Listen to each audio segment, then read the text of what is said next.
High, welcome back to my channel. আমি Immaculata মণ্ডল আবার চলে এলাম আপনাদের মাঝখানে। আপনারা কেমন আছেন? আশা করছি ভালো। আমি আজকে আলোচনা করব, কেউ যদি বারবার আপনাকে আঘাত করে কষ্ট দেয় আপনি কি করবেন, আপনি কোন কাজগুলোর মধ্য দিয়ে আপনার এই কষ্টকে নিরাময় করবেন বা এই কষ্ট থেকে দূরে থাকবেন। আজকে সেই বিষয় নিয়ে আপনাদের সামনে ছোট্ট করে আলোচনা করব। কথায় বলে, অতিরিক্ত সহজ সরল মানুষ পৃথিবীতে যারাই আছে তাদেরকে বেশি কষ্ট এবং আঘাত সহ্য করতে হয়। কারণ কি, বাগানের মধ্যে যদি একটা সহজ সরলভাবে গাছ বেড়ে ওঠে, সেই গাছটাকে কাটতে মানুষের অসুবিধা হয় না, কষ্ট হয় না।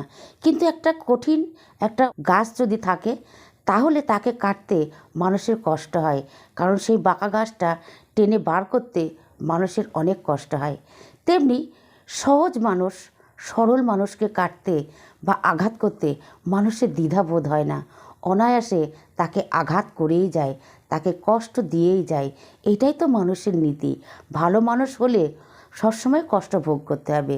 তাই আপনাকে যখনই যেই পরিস্থিতি হোক না কেন, কষ্ট বা আঘাত যদি দিয়ে থাকে আপনি তৎক্ষণাৎ তার পাল্টা নেবেন। আপনাকে আর সহ্য করে থাকতে হবে না, সেই পাল্টা সেই জবাব আপনি সেই স্পটেই দিয়ে দিবেন। তাহলে বুঝতে পারবে যে এই সহজ মানুষটাকে বা সরল মানুষটাকে আঘাত করে আমার কী লাভটা হলো। নিজের কাছে নিজেকে স্বচ্ছ পরিষ্কার মনে করবেন। আপনাকে কেউ আঘাত করলে আপনি আঘাত করতে ভুলবেন না, আপনাকে কষ্ট দিলে আপনি কষ্ট দিতে ভুলবেন না। কারণ এখনকার পৃথিবীতে কেউ কাউরের নাই, এখনকার সমাজে কেউ কাউরের নাই। আপনার ভালো তার জগৎ আলো। আপনার যদি ভালো থাকে আপনার জগৎটাও ভালো থাকবে, আপনার যদি খারাপ হয় আপনার সব দিকে খারাপ হবে। আপনি একবার দেখুন না, একবার ভাবুন না, আপনার যদি একবেলা দিন না চলে আপনাকে কেউ জিজ্ঞাসা করবে আপনি খেয়েছেন কি না? আপনাকে কেউ জিজ্ঞাসা করবে আপনি ভালো আছেন কি না? না বন্ধুরা, কেউ করবে না। তাই কারোর জন্য চিন্তা ভাবনা না করে নিজের পথটাকে যদি নিজেকে পরিষ্কার করতে হয়, নিজেকে সৎভাবে থাকতে হয়, তাহলে ওই বাঁকা কথায় বা বাঁকা পথে আপনাকেও চলতে হবে।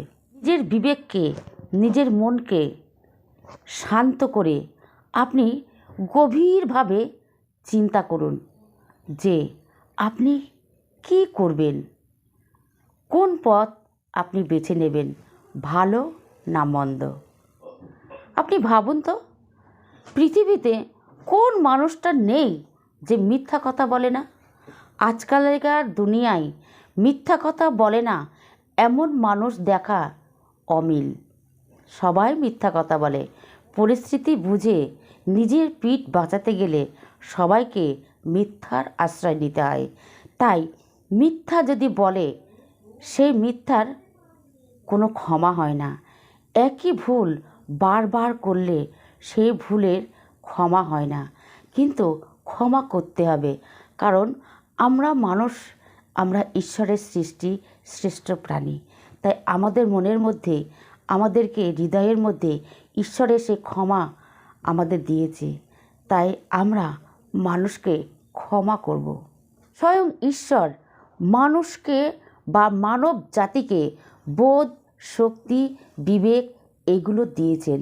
তাই মানুষ বোঝে কোন জিনিসটা ভালো, কোন জিনিসটা খারাপ, কে আমার সঙ্গে আচরণ ভালো করলো, কে আমার সঙ্গে আচরণ খারাপ করলো। তাই সেই মতো তাকে চলাফেরা করতে হবে।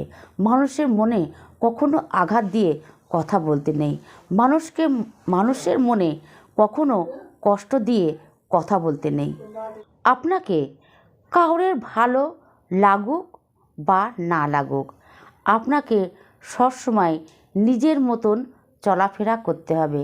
আপনি সবাইকে ভালোবাসবেন, আপনি সবাইকে সম্মান করবেন, কাউরের মনে আঘাত পর্যন্ত দেবেন না, কষ্ট দিয়ে কথা বলবেন না। এতে স্বয়ং ভগবানও নারাজ হয়। নিজের ভালো মন্দ বিচার করার বোধশক্তি ঈশ্বর দিয়েছে, আর জীবনটা শুধু আপনারই। আপনার জীবন অন্য কারোর নয়। আপনি কিভাবে আপনার জীবনটাকে পরিচালনা করবেন সেটা আপনার সম্পূর্ণ দায়িত্ব। তাই পরকে দোষারোপ কখনো করবেন না, পরের ওপরে কখনো মিথ্যা অনাচার দোষ চাপিয়ে দেবেন না। আপনি কার জন্য মন খারাপ করে বসে আছেন? কার জন্য এত আঘাত পেলেন? কার জন্য এত কষ্ট পেলেন? কে আপনাকে এত কষ্ট দিল? ভাবুন তো, সেই ব্যক্তিটা আপনার জন্য কষ্ট পাচ্ছে, আপনার জন্য মন খারাপ করে বসে আছে? না, তার মনে কোনো কষ্ট নেই, কোনো আঘাত নেই, সে মন খারাপ করে নেই। তাই আপনি কেন নিজেকে অসহায় মনে করবেন?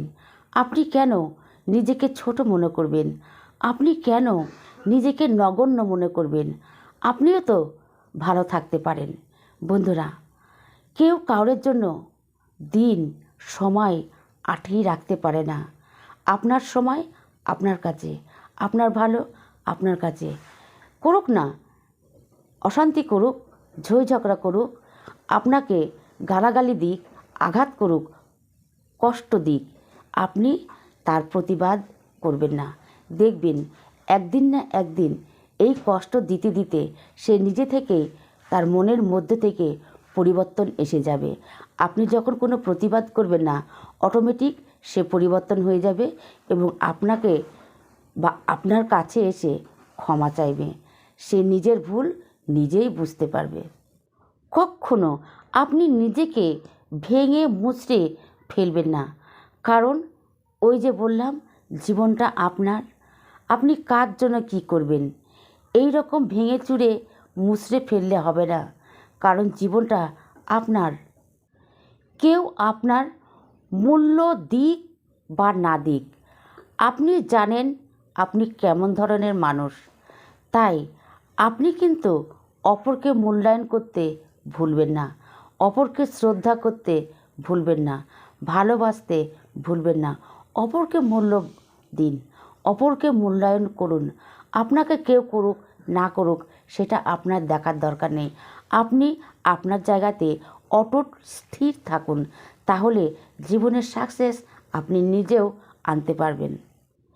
যে ব্যক্তি দয়ালু হয়, সরল সিধে হয়, সেই ব্যক্তিকে মানুষ আঘাত করে। এবং আপনার দুর্বলতা আপনি মনে করুন এটাই আমার অস্ত্র, কারণ যে সহজ সরল দয়ালু করুণাময় মানসিক মন থাকে তখন তাকে আঘাত করে। এই আঘাতটার প্রতিবাদ আপনাকে এই অস্ত্র দিয়েই মেটাতে হবে। বন্ধুরা, আঘাত করে, কিন্তু আঘাতটাকে কী করে সয়ে নিতে হবে সেইটাকে আপনাকে জানতে হবে। আপনার দুর্বলতাকে আপনি শক্তিতে পরিণত করুন, তাহলে দেখবেন আপনাকে কেউ পরাস্ত করতে পারবে না। আপনাকে যতই কষ্ট দিক, যতই আঘাত করুক, যতই দুর্বল ভাবুক, আপনি কখনোই হেরে যাবেন না। নিজেকে শক্তিশালী মনে করবেন। আর যারা এই রকম আচরণ আপনার সঙ্গে করবেন তাদেরকে আপনি ক্ষমা করে দেবেন, কারণ আমাদের ধর্ম হচ্ছে ক্ষমার ধর্ম। ক্ষমা করলে সব কিছু মাফ হয়ে যাবে। আর দেখবেন সেই ব্যক্তি আস্তে আস্তে আপনার কাছে নত হয়ে যাবে। বারবার যখন আপনাকে আঘাত করবে, বারবার যখন আপনাকে কষ্ট দেবে, সে নিজে থেকে আপনি থেকে পরিবর্তন হয়ে যাবে। বন্ধুরা, তাহলে এই ভিডিওর মধ্যে আমরা জানতে পারলাম আমাদের কষ্ট দিলে, আমাদের আঘাত করলে আমরা প্রতিবাদও করব এবং ক্ষমাও করব। বন্ধুরা, ভিডিওটা যদি আপনাদের ভালো লাগে অতি অবশ্যই ভিডিওতে লাইক কমেন্ট করতে ভুলবেন না। তাহলে আজকের মতন রাখছি। সকলকে আমার ধন্যবাদ।